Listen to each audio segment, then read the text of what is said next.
네, 시간이 되었습니다. 함께 원하고 바라고 기도합니다. 찬양하시면서 나아가시겠습니다.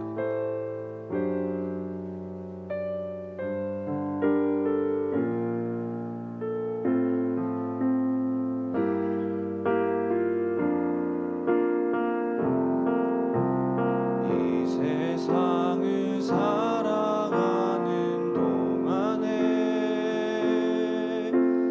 나의 힘을 의지할 수 없으니 기도하고 낙심하지 말 것을 주께서 참 소망이 되심이라.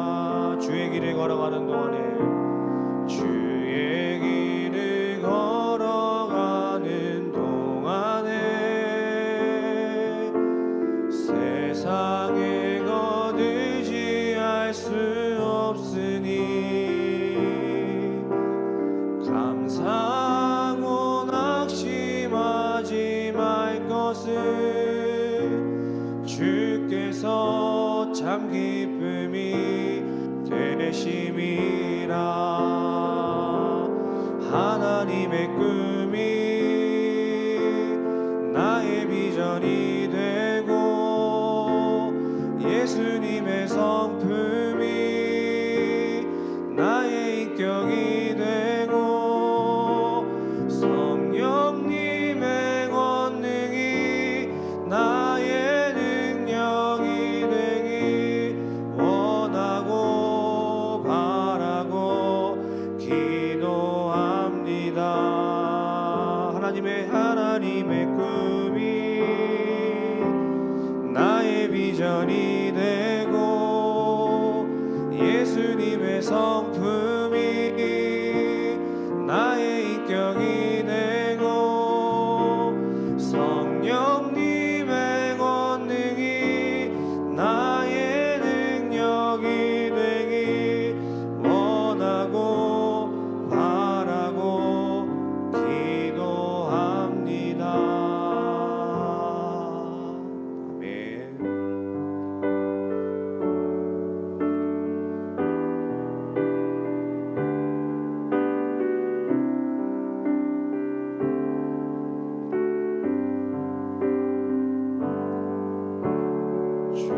주 나의 모습 보네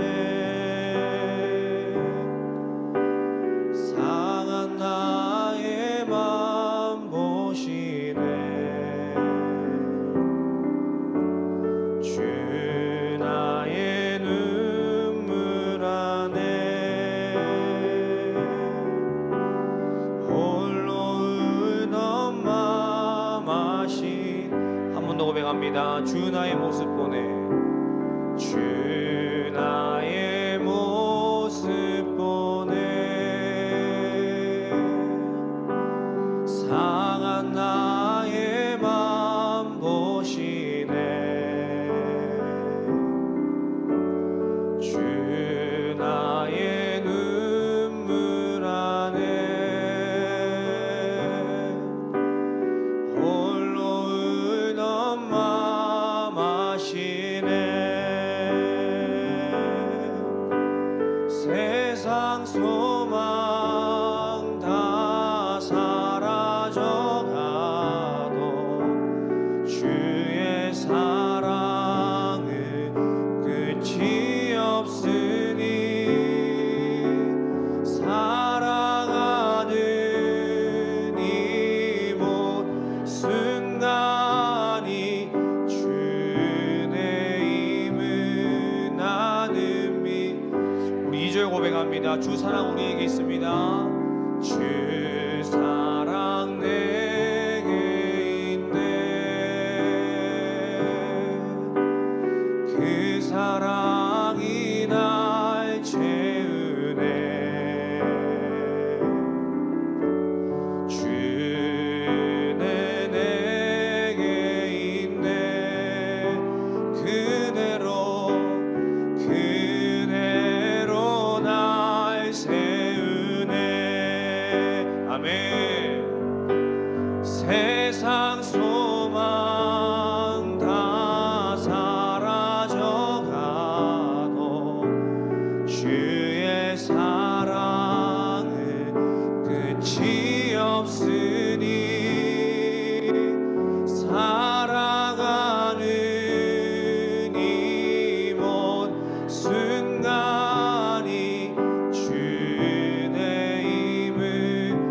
다시 한번 전심으로 고백합니다. 세상 소망 사라져가도 세상 소망 다 사라져가도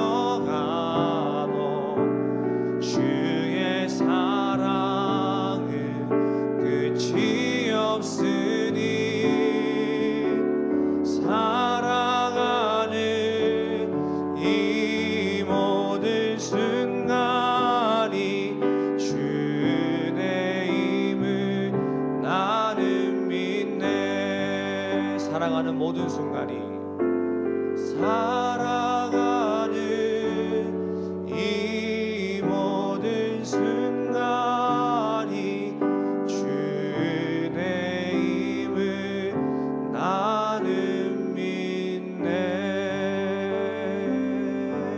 아멘. 모든 것이 은혜인 줄로 믿습니다. 이 시간 기도하실 때에 예 주님, 세상 소망 다 사라져간도 주님의 끊임없는 사랑이 나와 함께 하시니 내게 소망이 있는 줄로 믿습니다.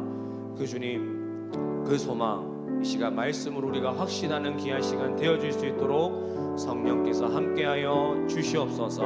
함께 그 소망 바라보시면서 기도하시면서 나아가겠습니다. 기도합니다. 예 주님, 주님만이 우리의 산 소망 되십니다. 예 주님, 소망 되신 주님을 우리가 신뢰하기 소망합니다. 주여 이 시간 말씀으로 우리에게 역사하여 주시옵소서.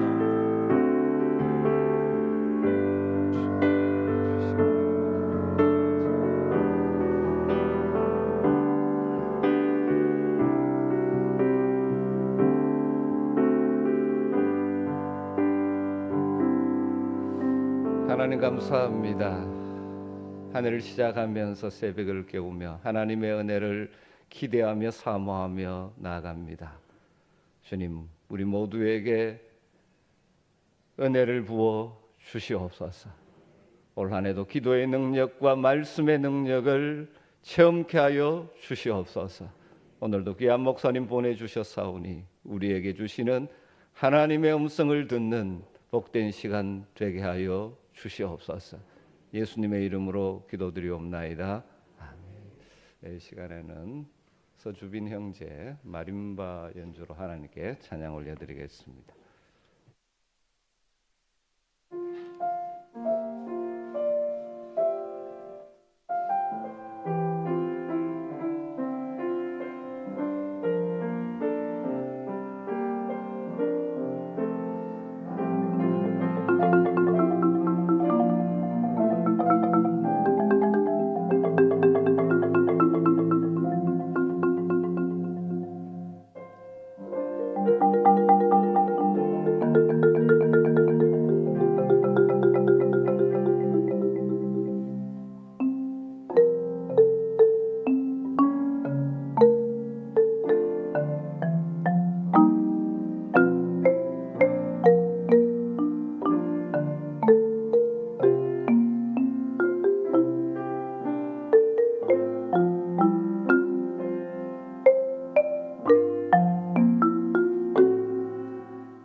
귀한 새벽의 연주 감사합니다. 우리 오늘 주시는 말씀을 함께 찾도록 하겠습니다. 신명기 1장 30절에서 33절 말씀이겠습니다. 신명기 1장 30절에서 33절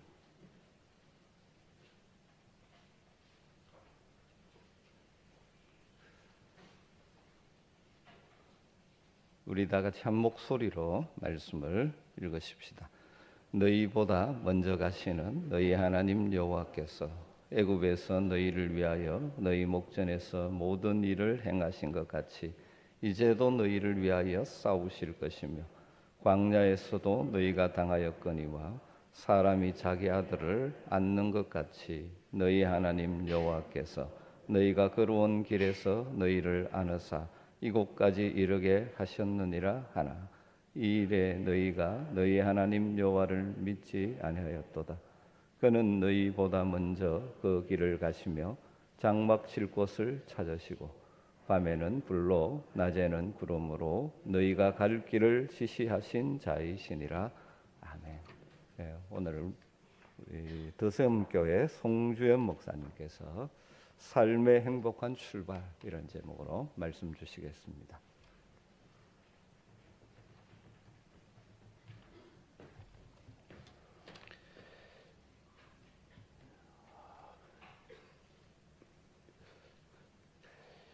예배당이 작은 곳에서 말씀을 전하다가 넓은 곳에 오시니까 약간 부담이 되네요. 사람이 죽음 앞에서 잘 죽지 못하는 이유가 두 가지라고 하죠. 하나는 경험해 보지 않은 가보지 않은 세계에 대한 두려움이 있고요. 또 하나는 남겨두고 떠나는 남은 자들에 대한 염려가 있다는 것입니다. 그래서 죽음 앞에서 이렇게 머뭇거리고 어떤 미련이나 해안을 가지고 또는 또 염려 때문에 두려움 때문에 죽음 앞에서 그렇게 떨고 있다고 합니다.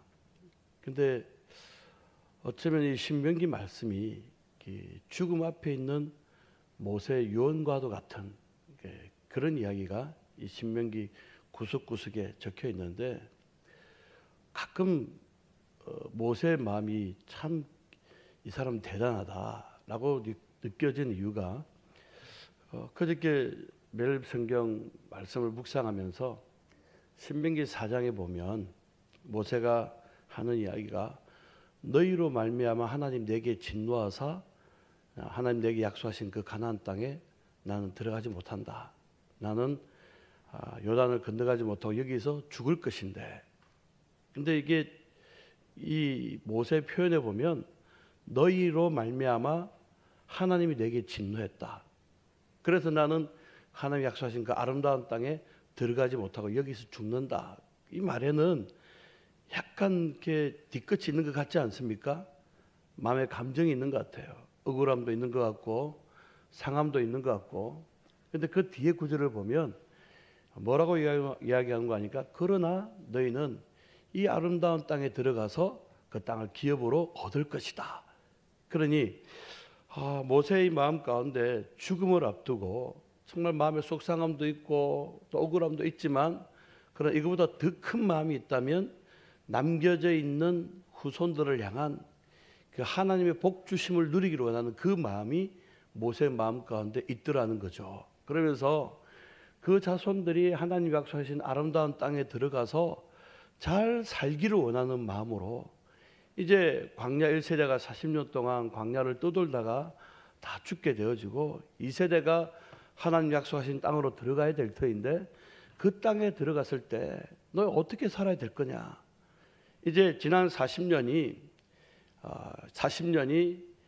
가나안 들어가기 직전에 그 모압 평지에서 40년 동안의 삶을 정리하고 새로운 이제 가나안을 향한 출발을 바라보면서 어떻게 하면 이 새로운 세상 속에서 너희의 삶이 복될 것인가를 이제 알려주는 말씀이 신명기 말씀인 거예요. 그러니 모세의 마음 가운데 자기 안에 있는 상함과 억울함과 안타까움을 짓누르고 자녀들을 향한 후손들을 향한 정말 간절한 사랑의 마음으로 그 자녀들의 삶의 그 출발이 새로운 도전과 출발이 복되기를 원하는 마음으로 남겨준 말씀이 이 신명기 말씀인 겁니다. 저는 올 한 해도 우리가 새로운 시작을 합니다. 또 어쩌면 어떤 분들에게는 새로운 삶의 전환점이 주어지는 한 해가 될 수도 있을 거라고 생각되어지고요. 또 그렇게 한 해를 시작하고 출발한 우리의 삶이 하나님 안에서 어떻게 하면 정말 모세가 그토록 후손들에게 바랬던 그 복된 삶을 누리게 될 것인가, 이 말씀을 생각하면서 이 새로운 출발의 시간, 새로운 변화의 순간에 우리가 어떻게 하면 하나님 안에서 정말 복된 삶을 살아갈 것인가에 대한 말씀을 이 아침에 같이 나누기를 원합니다. 오늘도 새해를 복되게 살아내기 위해서 붙잡아야 될 것 두 가지를 꼭 기억하시고 올 한 해 주 안에서 주시는 이 복됨을 받아 누리는 저와 여러분들 되시기를 주의 이름으로 소원합니다. 행복한 복된 삶의 출발을 위해서 우리가 붙잡아야 될 게 있습니다. 하나는요, 첫 번째는 믿음의 시각입니다.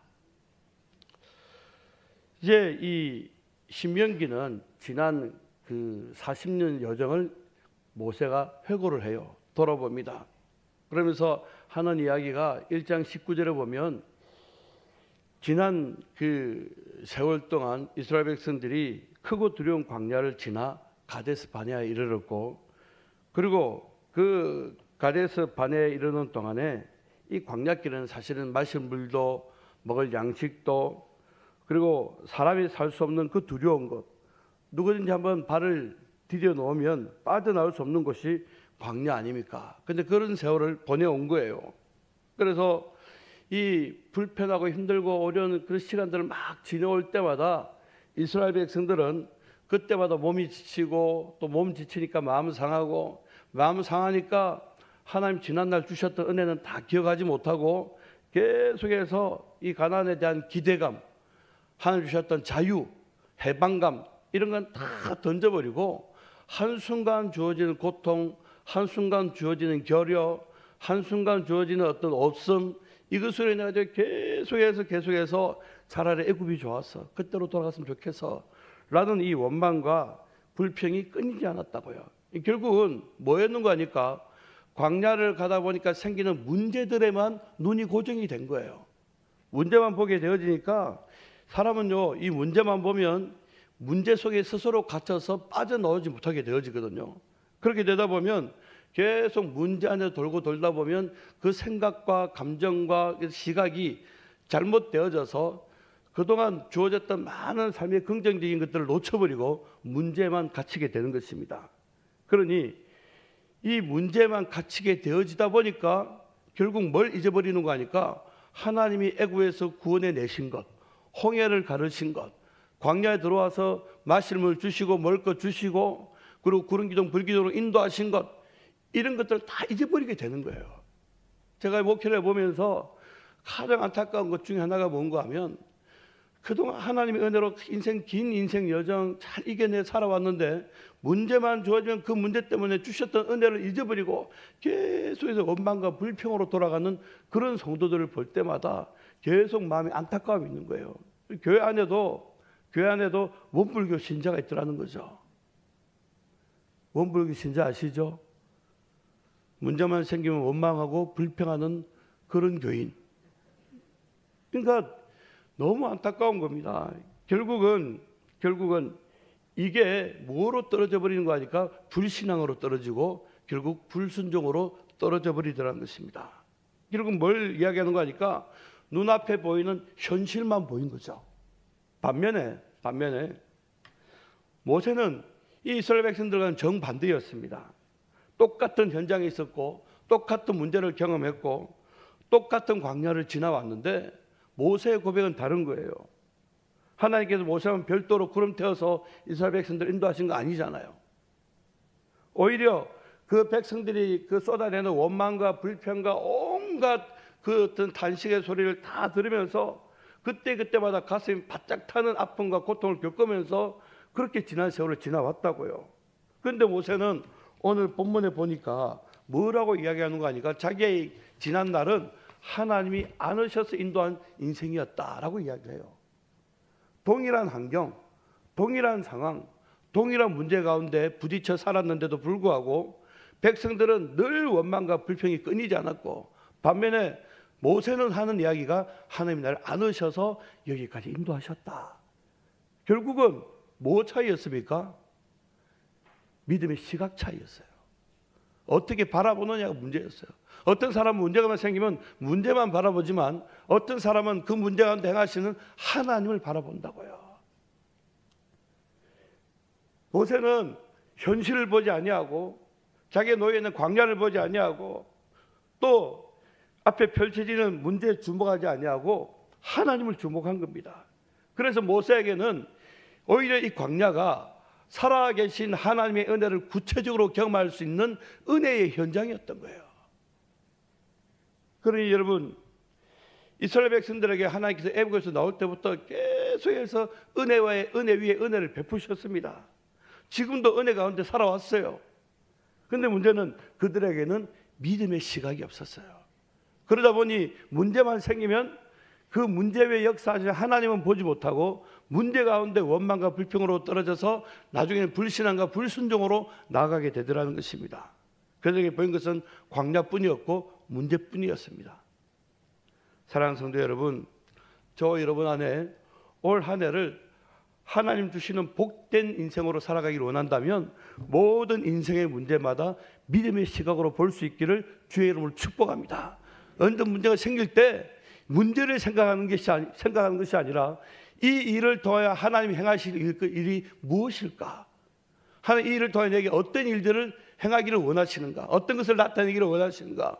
하나님 그분에 대한 믿음의 시각을 가질 때 그때에 삶을 바라보는 눈이 달라지는 거예요. 여러분, 그래서 제가 요즘 저도 이제 최근 3년 전에 개척을 시작해가지고 이제 목회를 하고 있는데 개척을 처음 시작할 때 많은 두려움이 있었습니다. 염려가 있었습니다.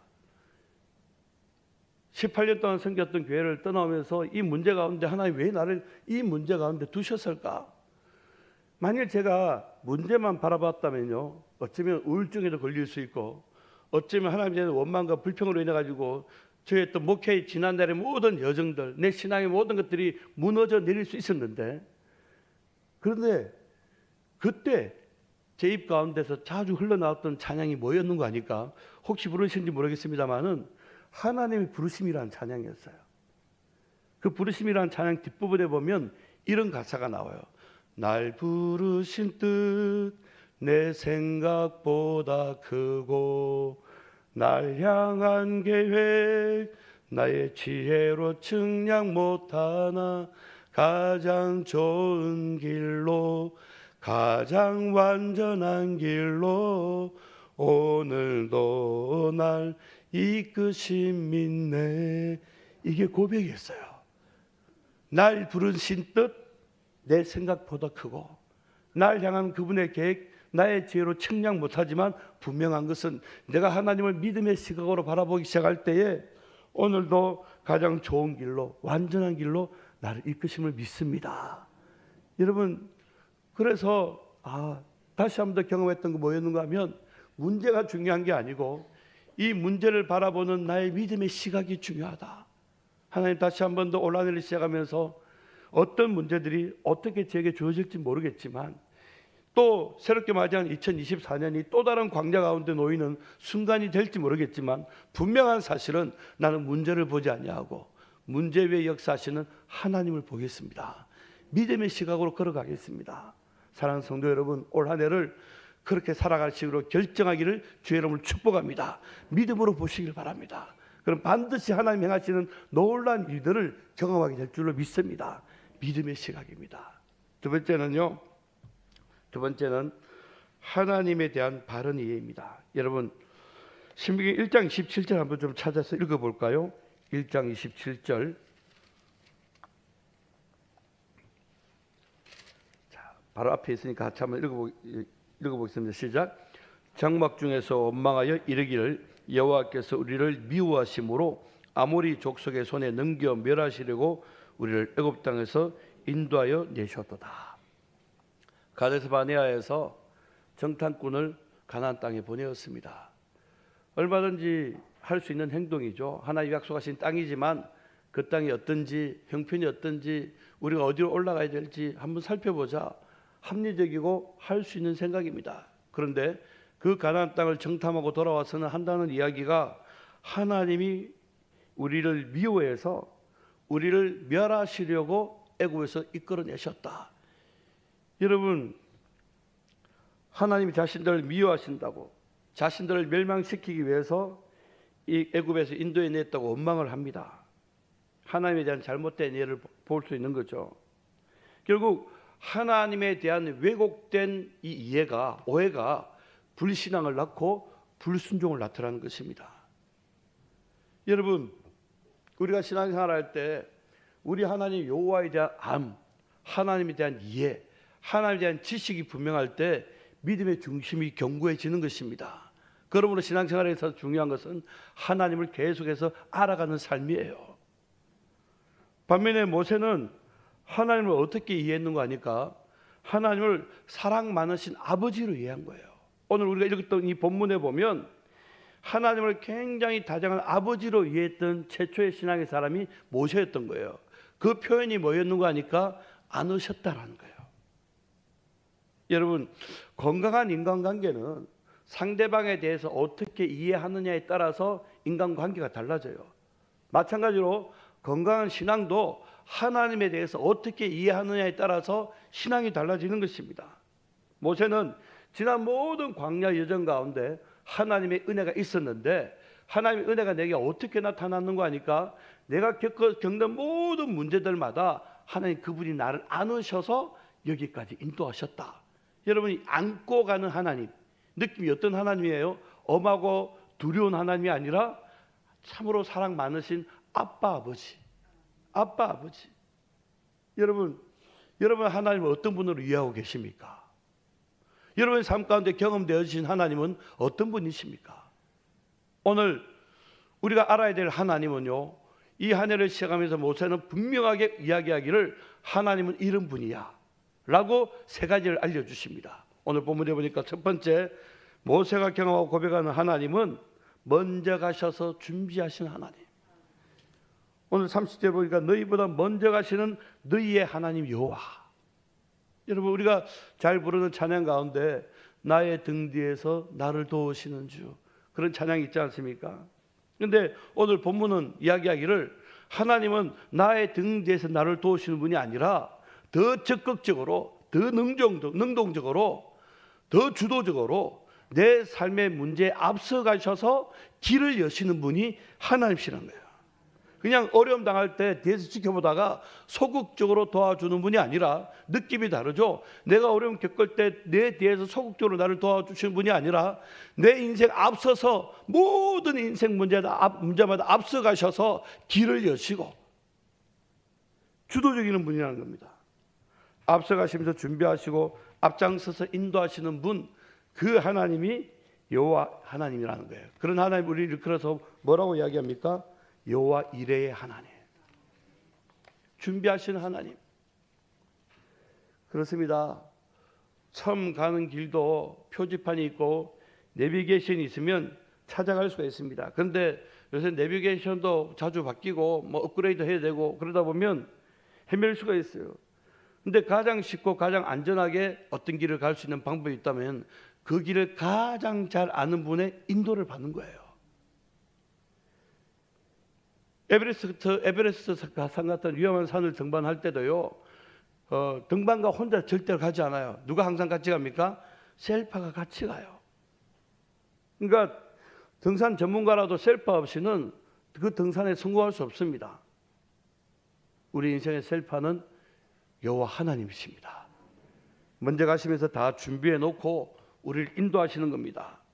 바라기는 올 한 해도 기억하시길 바랍니다. 믿음의 시각을 가지고 인생을 바라볼 때마다 하나님은 내 인생 앞서가셔서 준비하시는 하나님. 그러므로 여러분 인생의 모든 문제 가운데 하나님 앞서 행하실 것을 기대하시고 믿으시고 그 하나님을 따라가시는 한 해가 되시기를 주의 이름으로 소원합니다. 앞서가시는 하나님. 두 번째 하나님은요, 싸우시는 하나님입니다. 30절에 보니까 이제도 너희를 위하여 싸우실 것이며. 인생을 전투에 비유하지 않습니까? 빅토르 유고 하는 이야기가 오늘의 문제가 무엇이냐? 싸우는 것이다. 내일의 문제가 무엇이냐? 이기는 것이다. 모든 날의 문제는 뭐냐? 죽는 것이다. 근데 그렇습니다. 오늘 우리 인생의 문제는 싸움이에요. 근데 이 싸움은요, 반드시 이겨야 하는 것입니다. 그런데 승자도 패자도 모두 죽는다는 거죠. 그러니 죽음의 문제를 극복하지 못한 한 인생은 영원한 패자입니다. 결국은 빅토르 유고가 이야기했던 이 싸움은, 인생의 싸움은 육적인 문제가 아니라 영적인 문제라는 것입니다. 영적인 문제가 해결되지 않는 한 누구도 승자가 될 수가 없습니다. 오늘 본문에서 모세는요, 하나님을 이스라엘을 위해서 싸우시는 분이라고 소개하고 있습니다. 사실 출애굽 여정 자체가 거대한 싸움이 아니었습니까? 잘 보십시오. 애굽에서는요, 노예로 400년을 살았던 이스라엘 백성들에게 싸울 능력이 아무것도 없었어요. 그러니 처음부터 끝까지 하나님이 다 싸워주셔요. 그리고 광야에 나와서도 경험했던 많은 문제 앞에 싸울 능력도 없고 여력도 없으니까 하나님이 계속해서 문제를 해결해 주셔요. 그러다가 출애굽 17장에 보면 아말렉과의 싸움이 나타나는데, 그때는 이스라엘 백성들이 이제 싸울 여력이 조금 생겼다고 생각하시니까 하나님이 같이 싸워 주셔요. 그러면 마침내 승리를 허락해 주시는 겁니다. 그러니 여러분, 광야라는 이 환경 가운데 배고픔, 목마름, 낮에 더위, 밤에 추위, 이 모든 것이 이스라엘 백성들이 싸워야 될 대상이었습니다. 어느 것 하나도 그들의 힘으로 극복할 수가 없었습니다. 그래서 그 크고 두려운 광야라고 모세가 표현했던 거예요. 그런데 놀라운 것은 이 크고 두려운 광야를, 모든 인생의 문제마다 싸워야 될 것들을 이기면서 이 광야를 지나올 수 있던 이유가 있다면 하나님 그 모든 문제 가운데 싸워주셨던 거예요. 그리고 싸워주셨을 뿐 아니라 그들의 문제 가운데 이김을 주셔서요. 그 하나님 무슨 하나님? 여호와 니시 하나님. 여러분, 내 앞에 있는 내 앞에 있는 어떤 문제보다도 하나님은 크신 분이십니다. 그 하나님이 우리를 위하여 싸우시리니 어떤 적이나 어떤 문제도 문제가 될 것이 없습니다. 이스라엘이 광야 생활을 승리로 마무리할 수 있었던 이유가 바로 여기에 있습니다. 우리는 약하지만 우리를 위해 대신 싸우시는 하나님은 크신 하나님, 나를 위해 대신 싸워주시는 하나님. 올 한 해도 저는 동일하게 이 하나님을 신뢰합니다. 제가 부딪혀야 될 인생 문제들이 많이 있는데 하나님 앞서 싸워서 이김을 주실 줄로 믿습니다. 하나님 특별히 참 재밌는 분이시더라고요. 제가 이전에 교회 앞에 뭐가 생겼는가 하니까 교회 바로 정문 옆에 좀 아침부터 좀 죄송합니다만은 그 성인샵 뭐죠 그게 성인용품 샵이 생긴 거예요. 교회 정문 옆에. 교회 주일학교 아이들이 교회 정문 옆에서 가게가 생겨 놓으니까 이게 신기한 거예요. 교회를 오다가 창문을 보고 왜 창문 틈 있잖아요. 뭐가 있는지 계속 애들이 그걸 보고 오는 거예요. 그러니까 이게 이거 큰일 났다. 전도도 안 되는 겁니다. 교회 정문에 그게 있어가지고 이게 덕이 안 된다고. 뭐 교회 옆에 저런 게 있냐고. 심지어는 교회 앞에 그 구두 닦는 아저씨가 어느 날 화가 나가지고 제게 찾아오더니만, 그럼 교회 안 다니는 분인데 한 달에 한 번 제가 구두 닦을까 말까 하는 그런 분인데, 목사님 제가 오토바이로 저 가게 돌진을 할까요? 아유, 뭐 사장님이 그러시면 됩니까? 우리 교회 나오시면 몰라도 내가 교회를 안 가니까 내가 하니까 더 명분이 있을 거 아닙니까? 근데 이제 그럴 수는 없지 않습니까? 그래서 저도 목회를 하면서 참 그런 경험은 처음입니다만은 12월 말에 교회 부흥회가 준비가 돼 있었어요. 이게 부흥 강사를 모셔놓고 그 강사가 올 때 정문에 성용품 있는 거 이거 보여서는 안 되겠다. 그래가지고 한 달 동안 12월 1일부터 전교인 특별 저녁 기도회를 열었어요. 기도 제목은 딱 하나. 저 가게가 없어지게 하옵소서. 어떻게 됐겠어요? 어기 믿음이 좋으십니까? 그래서 이제 저도 참 정말 웃겼습니다. 그래서 하나님 영광을 가지고 교회 덕이 되지 아니고 전도의 물을 먹고 있는 저 용품점이 없어지게 하옵소서. 한 달 동안 저녁마다 모여서 막 찬송하고 기도하고 한 달을 싸웠어요. 근데 변화가 안 일어나요. 안 될 것 같아 보였어요. 이게 이렇게 기도하면 하나님 이렇게 기도해도 안 되면 이거 목사 영빨이 없다는 이야기 들릴 수도 있고 이거 참 교회 유익도 안 되고 이거 큰일입니다 했는데 놀라운 일은요. 12월 29일쯤에 그 사장이 전화가 왔어요. 좀 불면 소리로 내가 무슨 큰 죄인도 아니고 나도 나름 돈 내고 장사하는데 왜 나를 바라보는 눈이 그러냐고. 그러면서 자기가 그래도 손해 보고 나갈 수가 없으니까 보증금은 주인한테 보증금하고 이거 다 교회가 떠안으라고. 그러니까 이제 그 시설비 아니면 이렇게 잘 가보니까 무슨 책장에다 물건들을 놔뒀던가 봐요. 책장 장식한 거 이래가지고 보증금 500만 원에 월세 자기가 몇 년 계약 남았는데 그 남은 기간 월세 교회가 담당하고 시설비 200만 원. 제가 볼 때 200만 원 든 것도 없어요. 한 50만 원 들었던 것 같은데 200만 원 달라니까 그래서 알겠다고 그래서 장로님들하고 이야기해보겠다 하고는 장로님들하고 이야기했더니 장로님이 기도 응답되었다고. 하나님 참 특별하신 분이시라고. 결국은 부흥회가 시작되기 바로 전날 이제 그 사무실이 안내원들 휴식하는 공간으로 바뀌고 그리고 그분은 어디로 갔는지 모르겠어요. 어쨌든 그 이후로 한 1년 반 정도 월 40만 원 월세를 주고 교회가 그냥 이것저것 전도용품 놔주고 하는 그런 공간으로 사용을 했었어요. 그때 제가 경험했던 것은 이거 물론 하나님 특별하게 은혜를 베푸시고 우리 긍휼을 베푸셔서 싸워서 이기게 하셨지만 하나님 정말 인생의 어떤 문제라도 믿음의 시각을 가지고 하나님의 영광을 위해서 우리 하나님 싸워주시기를 소원하면서 기도하면 싸워서 승리케 하시는 분이 하나님이시구나. 결국 나중에 그 건물이 교회가 매입을 하게 되어져요. 싸워서 승리케 하시는 하나님. 여러분 올 한 해도 문제가 얼마든지 문제가 있을 수 있죠. 문제 없는 인생이 오히려 이상하지 않습니까? 그러나 그때마다 문제가 주어질 때마다 동남풍아 불어라 서북풍아 불어라 가시밭에 백합화 예수의 향기 날리니 하는 이 문제를 통하여서 승리케 하시고 예수의 향기에 날리는 은혜를 주실 줄로 믿습니다. 싸우시는 하나님 믿으시길 주 여러분 축복합니다. 세 번째는 안으시는 하나님입니다. 돌보시는 거죠. 오늘 본문에도 보니까 너희가 걸어온 길에서 너희를 안으사 이것까지 이르게 하셨느니라. 여러분 저와 여러분의 인생이 이와 같은 줄로 믿습니다. 하나님 안으셔서 이게까지 오게 하셨어요.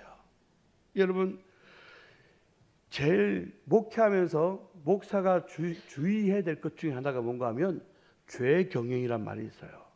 이 죄 경영은 뭔가 하면 종교를 밥벌이로 이용하는 종교인의 형태를 가리키는 말입니다. 그러니까 죄와 형벌이라는 도식으로 사람들 마음 가운데 두려움을 몰아넣고 이 두려움을 통해서 자기 배를 채우는 거예요. 이단의 전형적인 수법이죠. 제가 개척을 하면서 교회를 얻게 됐는데 건물을 얻게 됐는데 그 교회 건물 5층에 며칠 전에 죽은 이재롱 만민중앙교회가 있는 거예요. 목사님 무슨 그 교회가 있는 교회 건물에 들어가셨습니까? 라고 하실지 모르겠는데 이제 교회 건물을 막 알아보다가 부동산에서 전화 와가지고 3개월 후에 나갈 교회가 있으니까 그 교회를 가시면 된다고. 그래서 그 부동산 말을 믿고 갔더니만 주인이 그 그 이단 교회가 18개월 동안 월세를 안 냈대요. 그러니 주인이 입장에서는 내보내고 이제 교회를 드리겠다라고 해가지고 이제 우리 교회가 이제 주인을 만나서 계약을 하게 된 거예요. 근데 이 5층에 있는 사람들이 버팅기고 안 나가니까 우리는 또 예배를 시작해야 되니까 주인이 하는 이야기가 그러면 2층에 70평 공간이 남아 있으니까 그거 좀 쓰시다가 올라가시면 된다고.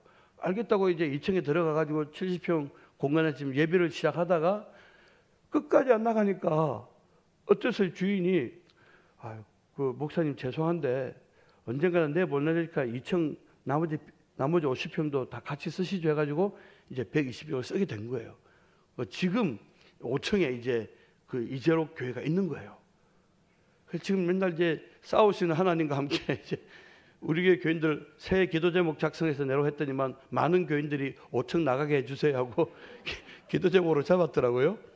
근데 그 5층 교회의 특징이 뭔가 하니까 교인들에게 죄 경영을 하는 거예요.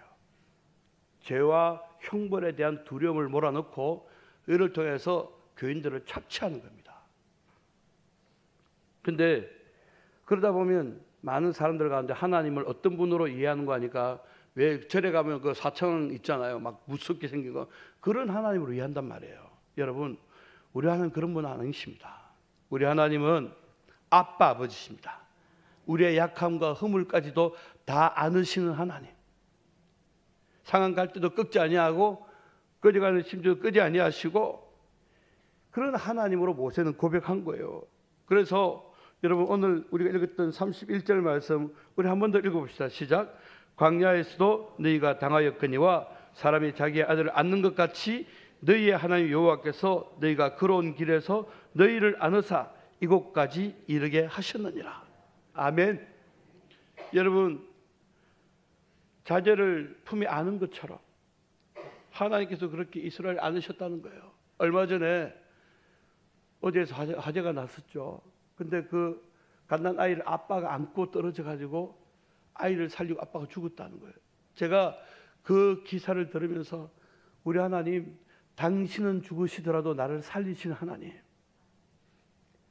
광야는 결핍의 장소 아닙니까? 길도 없고 물도 없고 먹을 것도 실만한 그늘도 없고 또 위험한 장소 아닙니까? 도적이 출몰하고 사나운 짐승들 뱀과 정갈이 우글거리는 그런 곳이 광야 아닙니까? 낮에는 너무 덥고 밤에 너무 추워서 그러니까 광야는 누군가의 보호와 누군가의 인도와 누군가의 도움이 절대로 필요한 것이 광야 아닙니까? 그런데 그 이스라엘을 위해서 하나님이 그 일을 해주신 거예요. 안으셔서 40년 동안 만나와 메추라기를 먹이시고 반석에 물 내어 마시게 하시고 의복이 헤어지지 않게 하시고 신발이 닳지 않게 하시고 낮엔 구름 기둥 밤엔 불 기둥으로 인도하시고 보호하시면서 안고 그 광야 여정을 걸어오신 분이 하나님이신 거예요. 그리고 그들을 가나안 직전까지 이끄신 겁니다. 그러니 모세가 하는 건 뭔가 하면 너희 하나님에 대해서 오해하지 마라.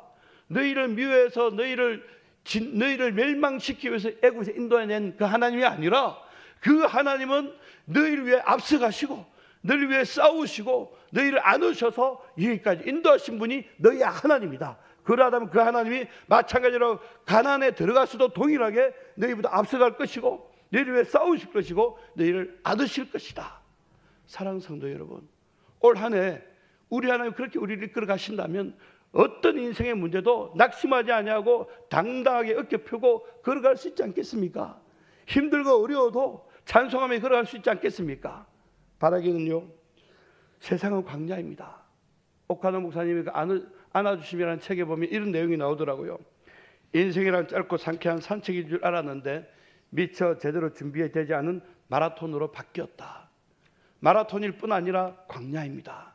그런데 이 광야 여정 가운데 하나님 우리 인생 가운데 어떻게 행하셨는가 하니까 인생의 모든 문제마다 앞서가셔서 준비하시고 문제 때마다 싸워주시고 마침내 안으셔서 여기까지 이르게 하신 분이 하나님이시다면 앞으로도 동일하게 우리 하나님은 그렇게 우리 인생 이끌어 주실 것입니다.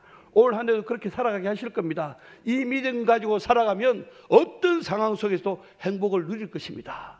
저도 여러분 동일하게 그래요. 우리 성도들은 그래요. 맨날 제가 웃고 있으니까 목사가 아무 문제 없는 줄 알아요. 왜 문제가 없겠습니까? 성도들의 모든 문제가 목사의 문제인데, 그러니 그 문제 껴안을 때마다 어떤 때는 마음이 힘도 들고 어떤 때는 마음의 부담도 되어지지만, 그러나 내가 경험했던 하나님, 내가 믿음의 시각으로 바라보는 하나님은 내 인생 가운데 앞서가셔서 준비하시고 문제 때마다 싸워 이김을 주시고 어떤 경우에도 안으셔서 내 인생 이끄신 하나님, 오늘도 올 한 해도 하나님 내 인생의 걸음 그렇게 인도해 주실 줄로 믿습니다. 이 믿음 가지고 하나님에 대한 기대감을 가지니 벌써 마음이 행복해지는 거예요. 이길 수 있다, 할 수 있다, 갈 수 있다. 바라기는요, 지난 세월 하나님 그렇게 인도해 오셨습니다. 올해도 그렇게 인도해 주실 것입니다. 바른 믿음의 시각을 가지고 하나님에 대한 바른 믿음 가지고 올 한 해도 복된 출발하시기를 주의 이름으로 소원합니다. 우리 같이 기도하겠습니다. 기도할 때에 하나님, 내 삶 가운데 믿음의 눈을 가지고 인생의 문제들을 보게 하시고 그 문제마다 앞서가신 하나님, 싸워서 이김을 주신 하나님, 안으셔서 평탄한 길, 형통한 길 주신 하나님, 그 하나님 믿사오니 주님, 날 향한 그 생각, 날 향한 계획 아버지 알 수 없습니다. 내 지혜로 청량할 수 없습니다. 그러나 분명한 것은 가장 좋은 길로, 가장 완전한 길로 인도하실 줄 믿고 이끄실 줄로 믿사오니 그 믿음 가지고 복된 출발하는 한 해가 되게 하시고 승리한 한 해가 되게 하여 주옵소서. 이 시간 다가 찬양성으로 통성으로 주님 찾고 기도하시다가 돌아가시겠습니다. 기도하겠습니다. 아버지 하나님 감사합니다. 올 한 해를 시작하게 하셨는데 하나님, 인생의 많은 문제 가운데 또 다른 광야를 맞이하고 이 광야 여정 가운데 어떻게 살아가야 될까 염려되고 걱정되고 마음의 두려움이 앞서지만 그때마다 분명한 사실이 있다면 아버지 하나님, 날 향한 하나님의 계획, 날 향한 아버지 하나님의 생각, 아버지 하나님, 너희가 청량하지 못하고 내 지혜로 깨닫지 못하지만 분명한 것은 가장 좋은 길로, 가장 완전한 길로 이끄실 줄로 믿사오니 앞서가시는 하나님, 싸우시는 하나님, 날 안으셔서 인도하시는 하나님, 그 하나님에 대한 믿음 가지고 아버지 하나님 2024년도 당당하게 믿음으로 이 땅 광야길 걸어가는 사랑하는 성도들 될 수 있도록 주의 은혜 허락해 주시길 원합니다. 이 믿음도 하여 주시길 원합니다. 이 시간에도 아버지 인생의 모든 문제 가운데 염려하고 두려워하고 마음에 무거움이 있는 자들마다 찾아가셔서 내니 두려워 말라 말씀해 주시고 내가 너보다 앞서가겠다, 내가 너를 위해 싸워주겠다, 내가 너를 안고 너에게 평안을 주겠다. 아버지 하나님, 이 말씀을, 이 음성을 듣고 아버지 앞에 믿음으로 아버지 소망을 가지고 한 해를 살아가는 아버지 하나님 사랑하는 성도들의 복된 삶이 될 수 있도록 새로운 믿음에 출발할 수 있도록 주의 은혜를 허락해 주시길 원합니다. 아버지 하나님 계속해서 일하여 주옵소서. 계속해서 일하여 주옵소서. 아버지 하나님